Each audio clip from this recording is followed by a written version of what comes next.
How stupid is Mother's Day? Oh, I'm sorry. We should probably do the formalities here. We should do the formalities and introduce ourselves because we might have new listeners and they don't know who we are. Hey guys, we're the host of Amid Life Millennial. We are two millennials, DeAnna, Bob. Captain Bob actually, which is interesting choice of hat today. It's a salty Saturday. Salty Saturday. Salty Saturday on the seas of Chicago. So this felt like wearing a hat, you know. Okay, I mean. Sometimes I just want to portray that I really am in charge of this ship here that we call the Sproul household. You know, I could wear a couple hats too, but we won't. You wear many hats, and you wear a lot of pants in this house too. Anyways, now. Why did you say that about Mother's Day? It doesn't. It's just okay. Every day. I have my thing. Should be Mother's Day. Now, here's the honest truth: is I feel like there's so many like holidays in addition to the Christian holidays or the federal holidays or this holiday.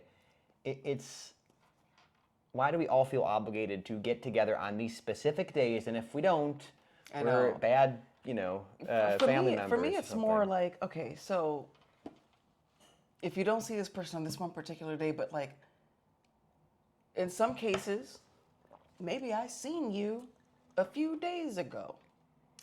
Mm-hmm. But this day trumps that more day. Important than that day. And to me, it's like, well, first of all of our time is valuable. All of our time is precious. And I don't know if we should particularly, put so much emphasis on like one day or moment in time.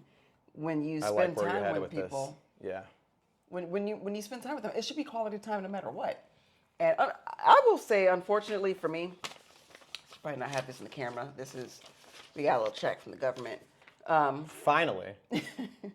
But this idea of like spending quality time with people, I would say there's probably a lot less quality time spent with people. We usually spend it bitching and complaining about stuff. Sometimes it's talking about other people. Sometimes just talking about problems in general. I would say most of the time we like leave conversations, and I'm not talking about like us specifically. When I say we, I guess I'm talking general. But generally speaking, I'm just picking up everything on this table. How often do we feel refreshed and like, wow, that was it. That was good time, or how often is it like, okay, I was ready to go. I couldn't wait to leave, or I'm glad I'm home. And I think about that, like especially with us, and we try to see a good mix of our friends and family and siblings and whatnot. But there's certain people, we're not going to name names. Please don't. We're not going to name any names. Why would I name names? Because you're Bob. But Captain Bob's just busy steering the ship here. Yeah, well. But you know what I mean? Like there's just sometimes I feel like, man, you kind of can't wait to get home. These days shouldn't feel like obligations, and. But it wouldn't feel like an obligation if you just actually spent quality time with with the people, is what I'm saying. Well, like quality time is a two-way street. If you want to give quality time to someone and they don't want to give it back, it's never going to be quality time for you. That's the later in life. The longer I live, the more I realize quality time is a total two-way street. Mm-hmm. If we talk about energy in these podcasts too, not to get too new agey, but it's like if I bring good energy into something and somebody has negative energy, it deflates me so quickly. And that's something I'm working on because I know that I can get sort of dissuaded in my positive movements by others that are negative. And I'm sure that all happens to us. But I think one of the biggest challenges is like, whether it's quality time with someone, if you're like, okay, I'm going to really try to just, if there's people in your life where you're like, okay, this is tough, or they said something before and you're just like trying to get over it. If you kind of bring and say, I'm just going to get over it and have a good time. And then it's so hard if that gets derailed to just be like, oh, well, whatever. And it's energy is a very, very tough to sort of pin down. I truly think the word energy could be swapped with the word like spirit, and I think lowercase spirit, but also uppercase spirit, like I think there's only one type of spirit. there is one spirit, but Well, Well- one. there's many spirits, but No, what I mean is when you say like energy or spirit, to me it's the same. there's only one spirit that I like, mezcal. Sorry, oops. Captain Bob made some nice mezcal margaritas. It's it's a Saturday late And I'm afternoon. mad. But no, I think it's all the same, to be honest. Explain that. Unpack that for me. This idea of like spirit versus energy, I don't. Oh yeah. That's kind of what I'm saying. I mean, But like if we could like touch and feel that energy, especially in times when we don't feel energetic. Like there's times where we feel really low or negative or sad or depressed. And, how do you take that energy and that spirit and say, I'm going to do something really cool and awesome because I have this energy and it needs to be put somewhere. Like, for example, case in point. This was, a couple weeks ago. We were a little bit frustrated about a situation that happened, work-related. And you called me and you were kind of venting about this one particular thing that happened. And after you got off the phone, I was also fired up. I was also kind of like, all right, what do we do? And I was actually in the middle of cleaning. I was like mopping and doing the dishes and blah, blah, blah, blah, blah. And this idea came to me. I'm sitting here and when I'm home alone, you guys, I talk to myself pretty much the whole time. If I'm not like reading a book or like doing work, and if I have like downtime, crazy. I love having kidding. conversations with myself. But anyway, I started having a conversation. Okay. And as I'm talking, the idea came to me, and then I was so inspired, I literally stopped and like left the mop. It fell on the floor. The dishwasher was still open, and I just went to my laptop because I'm like, I'm feeling something, and I could easily just be like, oh man, blah blah blah. Ooh, I can't know. Ooh, but I went to my keyboard. I started typing, and I whipped up this article for Entrepreneur. If you guys don't know, I write for Entrepreneur. Anyway, I had a previous article that I was working on, and the energy wasn't there. Like, I wrote it, it's pretty much done, but I'm like, I didn't really care about it. But this time I was like, no. I went straight in. I whipped together a presentation and wrote this article. It will be going live on Monday. Can't wait for it. So you guys will be able to check it out by the time this It'll be live podcast by the time this airs. Yeah. But I kind of took that moment and I thought about it because you were like, man, I love how you were able to turn this into something positive. But I had a choice to make. And the choice was either to sit there and just like, oh, man, I can't believe this happened. Versus, all right, it happened, but here's how we can make things better. And I just went for it. And they accepted my article, so I'm like really happy about that. That's a great point. So if someone's bringing in, flip my shoe off. Well, why are your feet all the way in front of where my feet are? The captain puts his feet where he wants to put his feet. Captain needs to be This steering is the the ship. captain's deck. Captain's boat. Go ahead and finish your little sentence. Okay, I will. What I was going to say was, I think it's a great point that you were able to take something negative and make it positive. I think it's maybe easier when it's like sort of a situation that you're not involved in, but I think it's harder when it's a person that directly is dragging you down and then somehow spinning that into a positive. I mean, there is a moment. You mean like in the moment or like in the moment or afterward? I mean, there's a point in time when to quote scripture, Jesus says, like, at some point you got to just brush your feet off and move on to the next town. Oh, I'll brush my feet off real easy. Well, if I don't like somebody, if the energies aren't matching, you said some stuff I don't like, guess what? Deuces. Well, yeah, I mean, it's easy for me, but I know what you mean. For a lot of people, it's not easy. Okay, but if it's if it's an everyday kind of occurrence, ongoing, Are you talking like within a marriage or like could be a marriage, could be a coworker. I'm not saying I have this. I'm just saying like if it's a No, if I it's just mean like when you say like well, if it's somebody you have to see. Let's say it's a marriage. Okay. Or let's say it's a child, right? A parent child. Or if it's a coworker, like or a business partner, right? Those are things that aren't easy just to be like, well, I'm not going to see this person.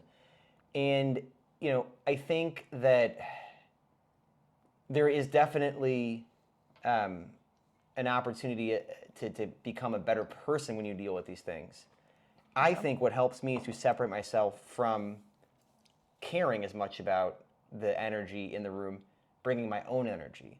And I think that is what, well, it's why people have anxiety. It's why people don't have confidence. They're not confident in the energy that they bring. Right. They're more concerned about, are people going to like me? What if I'm not dressed right? And it's like, well, if you just come in with the right positive energy, it doesn't matter what anybody this is thinks. why it shouldn't be your energy. It should be energy, in my opinion, of a higher power.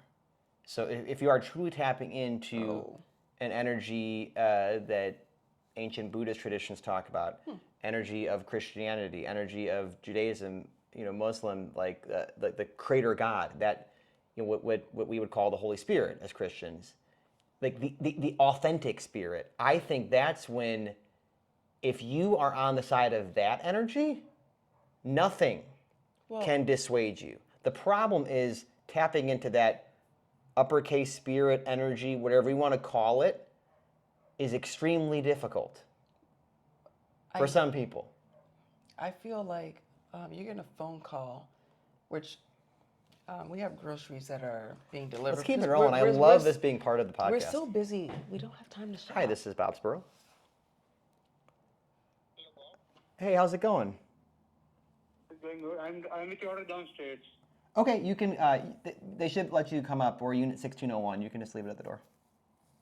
Okay, sure. Awesome. Thank you. Bye bye. Pleasure. Bye. I don't think we got his authorization to be on the podcast. Well, now they're gonna call me though, because that's what they always do. It's very annoying. But anyway, I do think what you're saying, I don't disagree with you. I don't disagree, but I feel like that way of thinking about the spirit, the creator, this extra higher being, is the problem that most people have.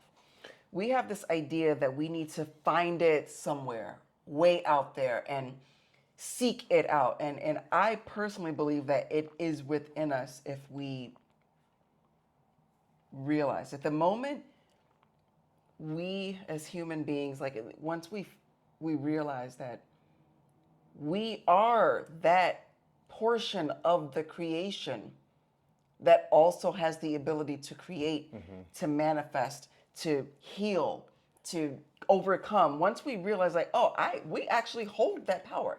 I don't need to go sit and like pray 15 hours a day and then hope that some extra being out there will magically make shit happen. It's like, well, if you believe that, hey, look, I don't want to say equal, because I know that might offend a couple people, but I am the creation. Therefore, I can create. Yeah. What I would say is it is inside of you. That's what like But what the you ancient. kind of described was this idea that it needs to be this other. No, okay. It is the uppercase spirit is inside of you, but it's very hard for people to find. That you're not. We're saying the same thing. How many people are actually tapping into that, DeAnna? That's the thing. Oh, it might be super easy, but it's super difficult. But here's the thing. What I'm saying is the reason why that idea is difficult for people is because we're separating the two. We're saying that you need to go practice this religion, or that you need to be this kind of Christian in order to receive X, Y, or Z. What I'm saying is eliminate that thought, eliminate that idea that in order to find this thing, you must be part of some belief system. Believe in yourself. Like believe in you. Believe that you have it within you at all times. And I love the quote when people say like God is always with you. I take that to heart. God's never anywhere that you aren't. Like the creator is never somewhere that you are not also. You will never be separate from your creator, your God, your higher power. So that's where, and maybe I don't know if I'm articulating this the right way, but yeah. what I'm trying to say is, what you're saying is that people need to, come to this idea that they have this, you identify like the Buddhist and whatnot. What I'm saying is that barrier for some people is part of the problem. Think about how many people have left the church, abandoned the church because of, stupid things. Stupid meaning like it's really other people, not the creator. Shit that man have done.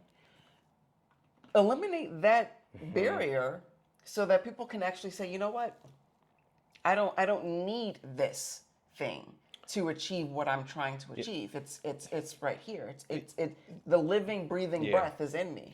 Well, this one, John chapter 14, I intentionally wanted to compare a quote from Buddhism and Christianity. So John chapter 14, Jesus goes, I will ask the Father, he will give you an advocate to be with you forever. This is the Spirit of truth whom the world cannot receive because it neither sees him nor knows him. You know him because he abides with you and he will be in you. So I think that Spirit abides in you and is in you. It's not out there. I think prayer gets mistaken for being something that once I pray, I bring it in. No, prayer is meant to help bring what is within without. So that's my belief in it. It's within you, but when you pray, when you meditate, you realize that it's within you. And I think that's the power of, having that guide. And then this one is, I don't know how to pronounce it, the Dhammapada in Buddhism on the Spirit. No one saves us but ourselves. No one can and no one may. We ourselves must walk the path. So I actually think like you could sort of complement those things. You must walk the path with the Spirit within you. Yeah. And I think 100%. That, the older I get, the more I love sort of, connecting the dots between all these truths. But the thing, back to the energy, is when you're looking for an answer from something that is not within you. Get my phone to call again. DoorDash again. Let's see here. Hi, this is Bob Spurl. Oh, perfect. We'll get it in a second. Thank you so much. That's good.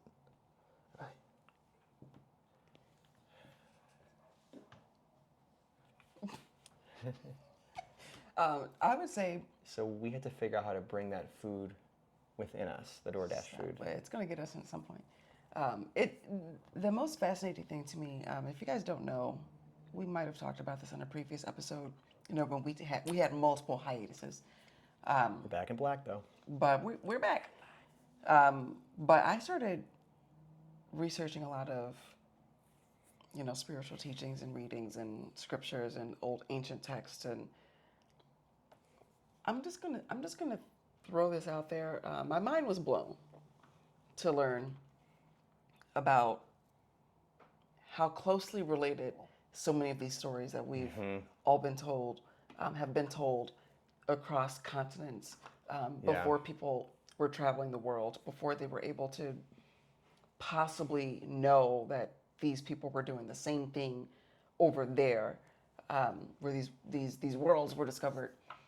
And the most fascinating thing is realizing that the spirit, this energy that we're talking about, it must be the same exact spirit that all these different cultures reference and talk to and praise and worship. It has to be the same spirit that's just permeated throughout the earth.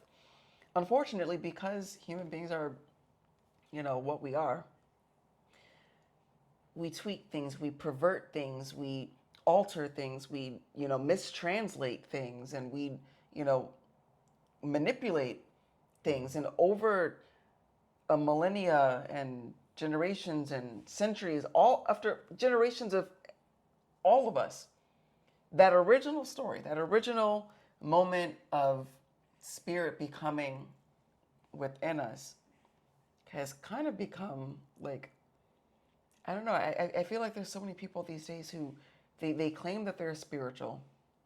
They claim that they want to be this like, rejecting God for the universe. And I'm like, and I don't say this lightly, but you dumbass, like they're the same. How can you separate a quote God, but then you want to praise the universe? Like to me, it's like you can't even take religion out of it, because I really don't mess with religion like that anymore. But take away any spiritual religious stuff, right? Just from a scientific standpoint, just when y'all got some free time, go and study like basic ecosystems, like a plant, a swamp. Just study a swamp, okay? On a scientific standpoint, like everything that happens in and around a swamp absolutely needs to happen. Then you take a step back from the swamp, and now you're in the forest land or wherever. Everything that happens in the forest land has to happen so it can do what it needs to do for the swamp. Then you take another step back. Okay, now you have like a big field. Everything happening in the field needs to happen, and so the forest land can do what it needs to do, so the swamp land needs to do what it needs to do. It is literally all connected. Every single thing is connected. Is it coincidence? Could be.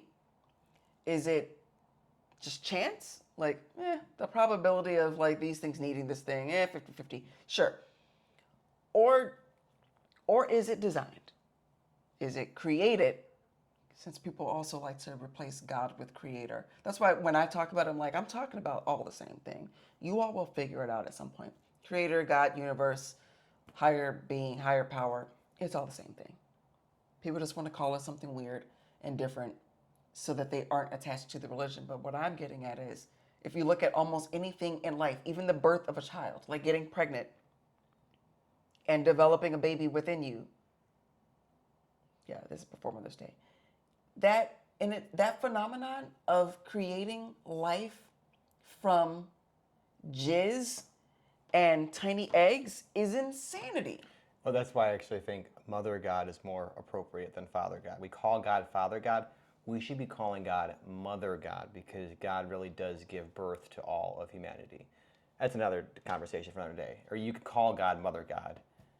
Really good theologian Ronald Rolheiser wrote about that.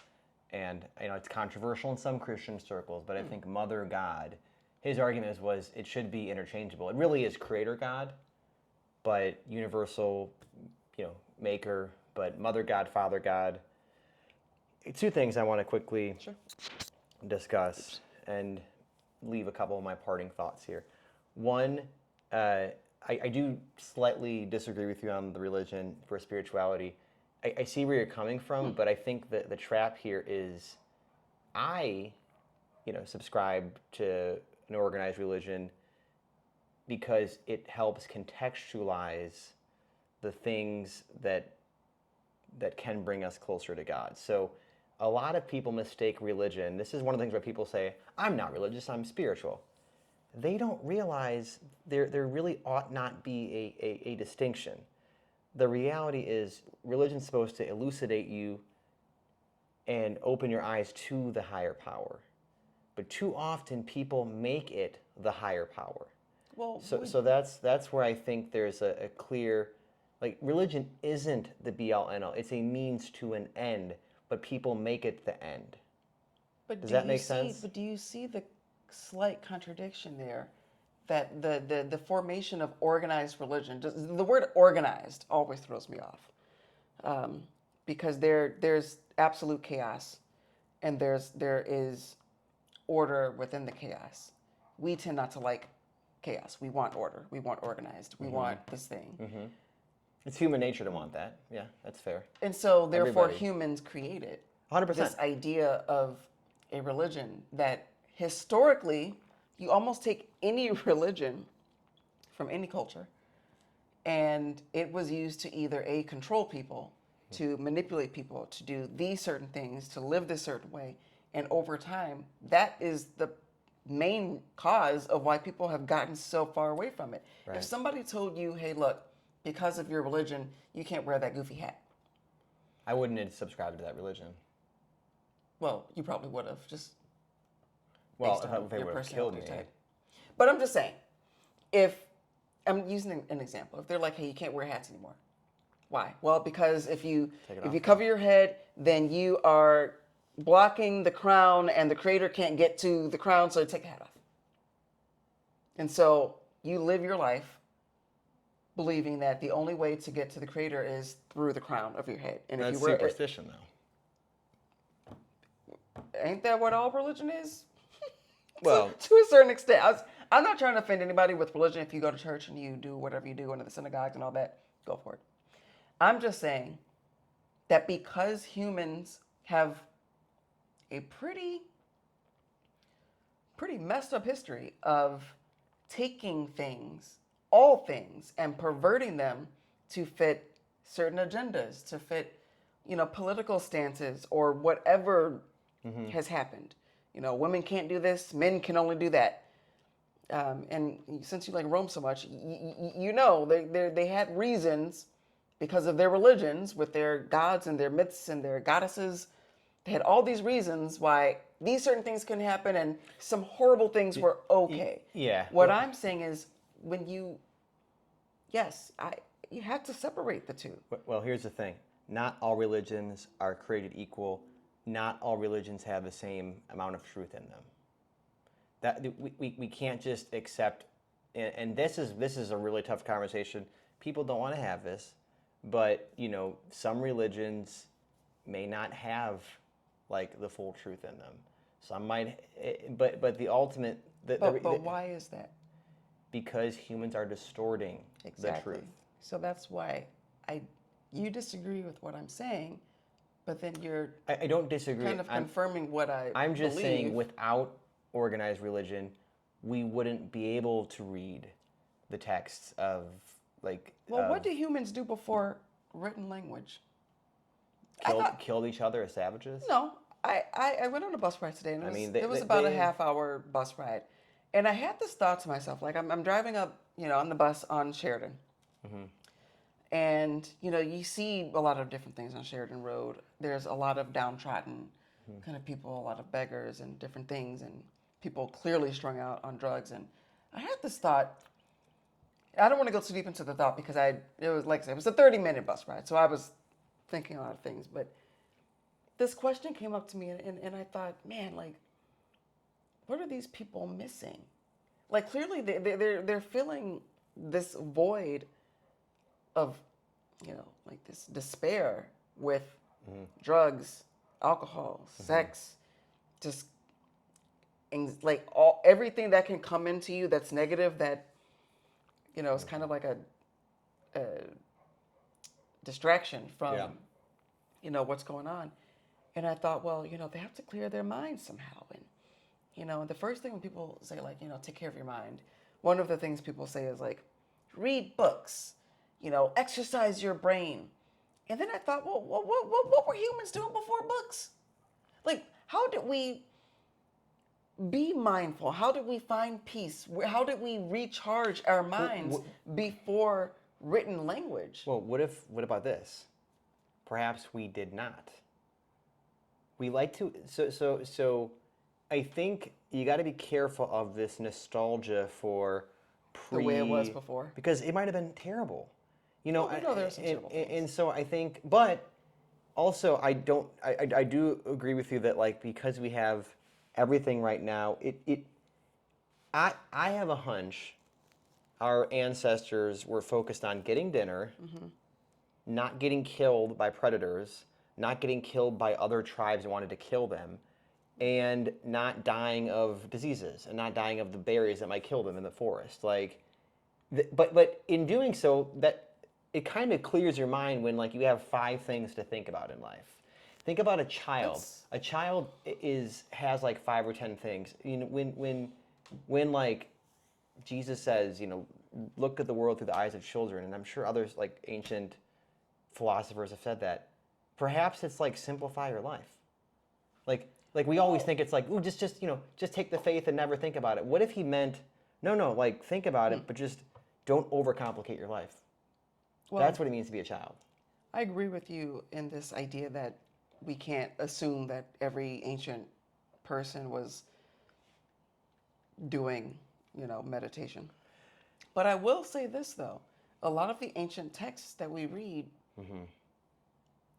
again, I'm coming back to this spirit that had to have touched all the land, where over here they're talking about, the blissfulness of the water and the earth and this connection that we have. And then over here they're talking about, the chi that's running through our bodies. And over here they're talking about the ka and the prana. To me, it seems like there were people who were seriously like, hey, look, there's something happening here. And I'm going to orally share this story with my They were tribe. just doing the things that people who are in organized religion or monks today or, spiritual leaders today are trying to do, which is help people, uncover what the heck we're here for. I think, a lot of Native American spirituality, and that's a broad term because there was hundreds of tribes, but I think this one, I think you remember I spent like a week at the Pine Ridge Reservation in South Dakota, and this, you remember that? Okay, fine. Well, this like Lakota leader, I just looked this up here, but this really is, I think, like the indigenous people of the Americas had an incredible spirituality that I think you can definitely intertwine that with the teachings of other religions too. And like this is where you said earlier we kind of come full circle, like this idea that we're all connected. So this quote is amazing. And they didn't. Here's the thing, because there was an oral tradition, they don't have like the sacred text of Native American tribes. It's just like here's what was passed down. And Black Elk said the first piece, which is the most important, is that which comes within the souls of people when they realize their relationship, their oneness with the universe and all its powers, and when they realize that at the center of the universe dwells the Great Spirit, and that this center is really everywhere. It is within each of us. I feel like if we had to summarize your spirituality, it's pretty much that. Yeah. I would agree with I don't that. know if we could say it I better love than that Black quote. Elk. Yeah. So there you go. I think we've... Now, how do we... Well, this is for next episode, because I think we're running out of time here. And I want to keep this conversation going. Let's maybe pick up where we left off, is like, if we do all believe that there's this center of the universe, this Great Spirit... I love using Great Spirit versus Holy Spirit. That's another thing too. The Great Spirit, or something about like Holy's intimidating, but like it's the one Spirit. Anyway, that's another conversation for another time. This center is within all of us. Back to this positive, negative energy. This I would say the Great Spirit is the positive energy of the universe. When we're not there, we're not tapping into it. And I think that's where the bad spirits, the evil spirits can get us. Because the Native Americans also talked a lot about evil spirits, right? Well, you can't believe When you're not in tapping into that Great the Spirit. good without the evil. Like that's just the reality. And maybe we can talk about this also in the next episode. So stay tuned. Love it. Great Spirit round 2. Remember when we watched Twin Peaks, the second season? Laura Palmer. Twin Peaks was a crazy show, you guys. I kind of want to rewatch it. I want to rewatch the reboot because there were elements in this that at the time before I got on this whole like research and spiritual awakening, I don't know, can we even call it an awakening? I'm not really woke yet.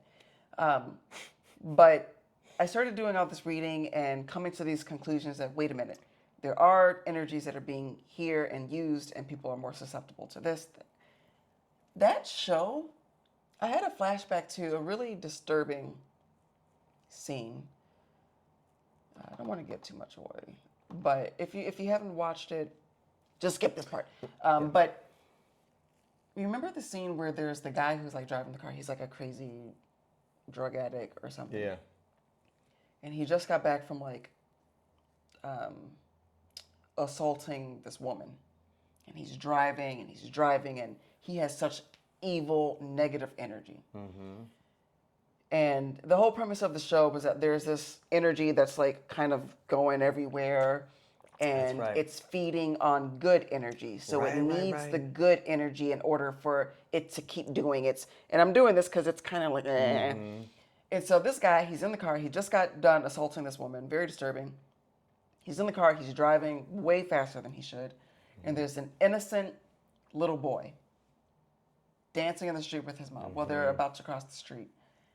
And by the way, the episode was brilliantly done because everything was kind of not connected until this moment.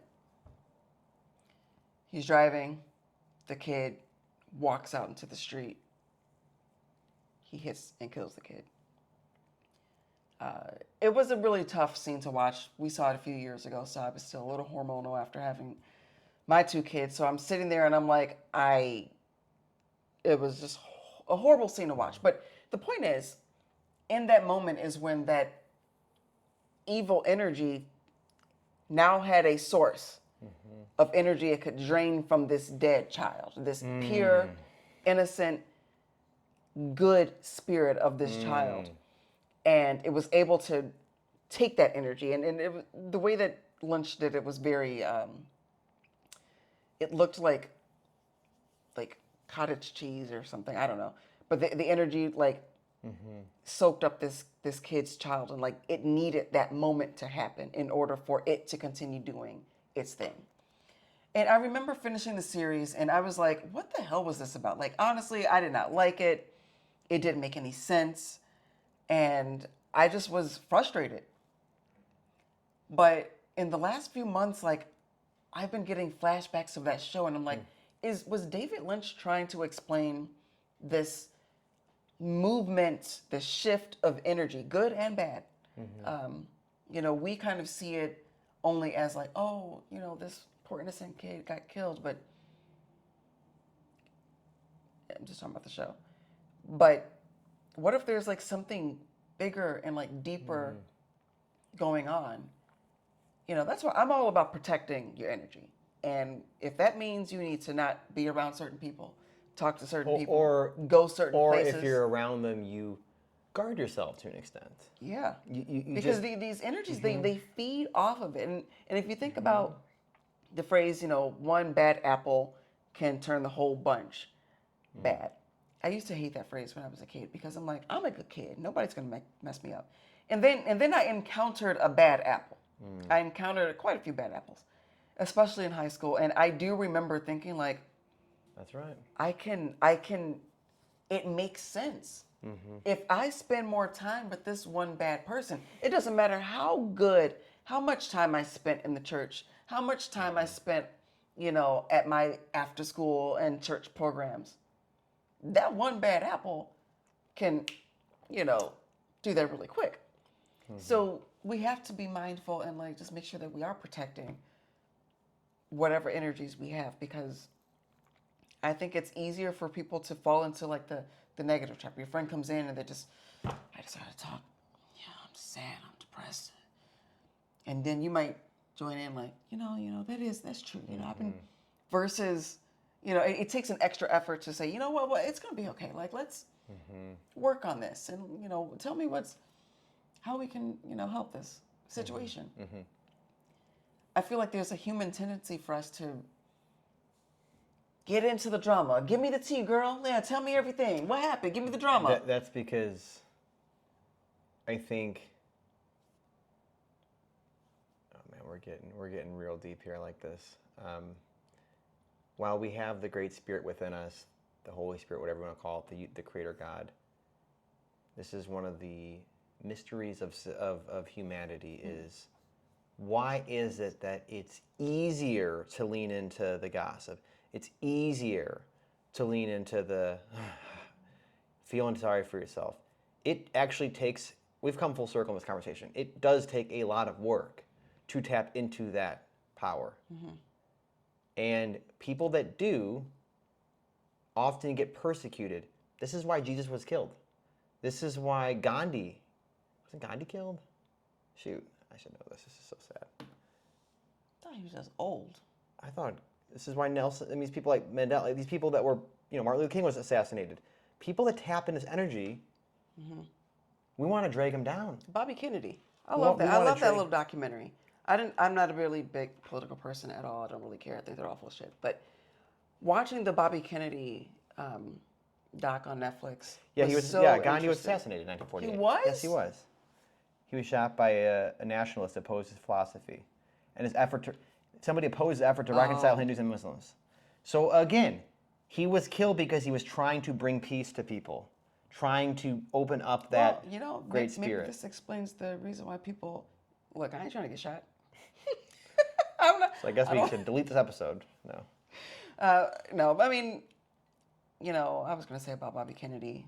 I was, I learned a lot about him and his, shift to wanting to solve some of these social injustice issues. And next thing you know, they done shot his ass. And it's like, wow. Well, I think one of the things that I think we should all work on, myself included, is it is easy to see successful people and say, how did they get there? They got all this money. They got all this power.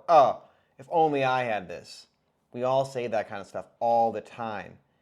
First of all, good luck ever achieving that if that's your viewpoint. It ain't gonna be me. Well, then, yeah, it won't be you. Secondly, that frustration and that bitterness, that's gonna keep dragging your soul down. The person that made it, they tapped into something that helped them get there. Not always true, because there's some people that make it somewhere and tap into the not good spirits. We know that too. But what I'm trying to talk about is the people like Gandhi, the people that truly, that the spiritual leaders or just the leaders that kind of have made it that far and done it the right way. It's so crazy to me that, like, I've observed people that are just really, like, truly good, like, sorry, I'm like burping as I'm trying to say something very serious. The people that are like truly good spirited and just like good people, I'm amazed at how often people pick on them. I've observed that in rooms, or they get like, and it's like, Or like people are you kidding me? You're gonna people pick on the person that's like the sweetest person in the room? It makes Or total sense. think They're about jealous. that, but also thinking of famous folks that we know, because I'm sure you guys can probably all think about people in your personal lives who you're like, that is a really good person, and they always get walked all over, right? I'm gonna talk about Steve Irwin for just a second because I do have to go get ready for this fashion show. But I came across, I've Steve Irwin and fashion have never been in the same sentence before. well, he was kind of a fashion icon. Sure. Don't you ever want to wear khakis with a matching khaki shirt? What anyway, is that no, called? Two-tone or monochromatic. monochromatic? But his daughter, Bindi, I was scrolling through her Instagram page today just because I follow Robert. You gotta. Who are these people? If you don't know Bindi and Robert Irwin, that's your fault. Steve Irwin's That's your children. fault. But anyway, Bindi is his daughter. Okay. Steve Irwin's daughter, the iconic like dude that would go with animals and swim. If you don't know who Steve Irwin is, I'm not trying to explain to people.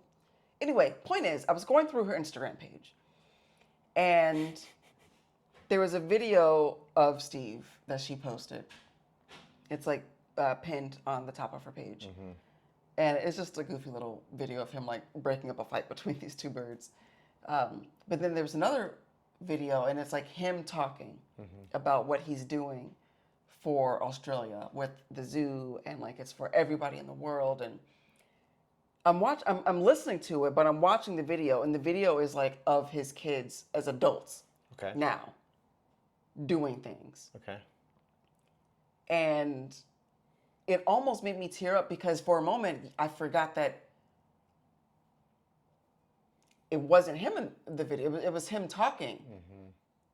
And the video montage was like of Bindi and Robert at the zoo. And then there was a picture of Robert and he looked just like Steve. And I'm like, oh my gosh. And, you read through the comments for a little bit. You can only spend like 30 minutes in the comments. Seconds, not minutes. Yeah, 30 minutes. in Comment comments is a section, long you know. time. But I just read through a couple comments because I'm like, oh, am I the only one who had this moment of like, wait a minute? Like it was just beautifully done, right? And in every comment section when there's Steve mentioned, somebody brings up, why did he have to go? One of the most purest, kindest, gentlest, wholesome spirits, energies, entities on the face of the planet. Yeah. Why was it him? Why did that moment happen that took him from this earth? And it's moments like that that I think about Twin Peaks and David Lynch, and I'm like, that energy needed to be transferred somewhere else or be used for something. And unfortunately, I'm not saying that that's why all of these things happen, but I can't help but think, you know, the purest people sometimes are gone, what we call too soon. Well, didn't you always wonder as a kid? Such a simple question. So I know that, like, oh, you know, Jesus died for our own sins and to be the lamb, the pure lamb. I mean, this is like religion 101 or Christianity 101. Like, okay, but why? Why? Like, why do we have to kill God? That's going to be follow-up We have number 3. But I'm saying, like, that energy question, maybe that is, like, we have to kill God to, like, in order for the energy God to come disperse to itself. us. It's a weird, that's, oof. Okay, all right, well. On that note, I'm going to have some amazing dreams tonight. I actually can't wait. Tip of the cap. All right, we're gonna sail the ship onward. We'll catch you next week. Thanks, everybody. Until next time on Amid Life Millennial. We're so lame.